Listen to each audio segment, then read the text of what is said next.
2026 വർഷഫലം. വിശാഖ നക്ഷത്രക്കാരൻ്റെ കാൽഭാഗം ഇവിടെയും പിന്നെ പകുതി വൃശ്ചികക്കൂറിലുമാണ് വരുന്നത്.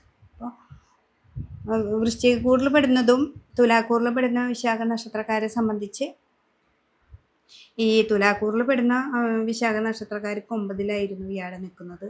മറ്റേ വൃശ്ചികത്തിലവർക്ക് അഷ്ടമത്തിലായിരുന്നു വ്യാഴം.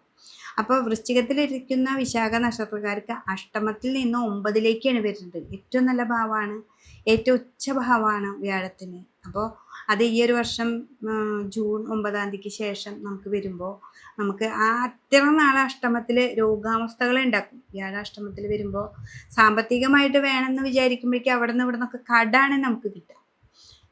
ബാധ്യതകൾ, കടങ്ങളല്ലല്ലോ നമുക്ക് വേണ്ടത്. കടങ്ങളല്ലാതെ നമ്മൾ വർക്ക് ചെയ്തിട്ടാണ് നമുക്ക് പൈസ വരേണ്ടത്. പക്ഷേ ഇത്ര നാൾ നമുക്ക് അവിടെ നിന്ന് ഇവിടെ നിന്നും കടം ചോദിച്ചാൽ കിട്ടും. അതിനേക്കാൾ നല്ല ഫലങ്ങളാണ് ഇപ്പോൾ വ്യാഴം നമുക്ക് കർക്കിടകത്തിലേക്ക് വരുമ്പോൾ കിട്ടുന്നത്. അതുകൊണ്ട് തന്നെ വൃശ്ചികക്കൂറിൽ പെടുന്ന വിശാഖ നക്ഷത്രക്കാർ ഈ ജൂൺ മാസം 9-ാം തീയതിക്ക് ശേഷം ഏറ്റവും നല്ലൊരു ഭാവത്തിലേക്കാണ് പോകുന്നത്.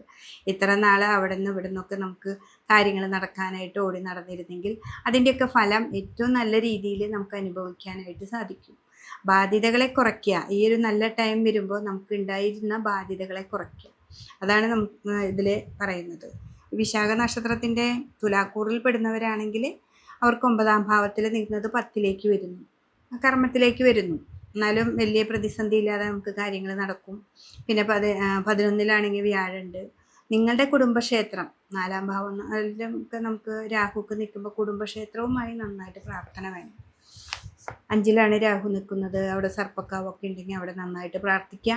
നമ്മുടെ കുലദൈവങ്ങളെ നന്നായിട്ട് പോയി പ്രാർത്ഥിക്കുക. മാസത്തിലൊരിക്കയോ 2-3 മാസം കൂടുമ്പോൾ എന്തായാലും അവിടെ പോയി പ്രാർത്ഥിച്ചാൽ നിങ്ങൾക്ക് നല്ല അനുഭവങ്ങളാണ്. വിശാഖ നക്ഷത്രക്കാർ 2 കൂറിൽ പെടുന്ന നക്ഷത്രക്കാർക്ക് ഏറ്റവും നല്ലൊരു ഫലമാണ് നമുക്ക് കിട്ടാൻ പോകുന്നത്.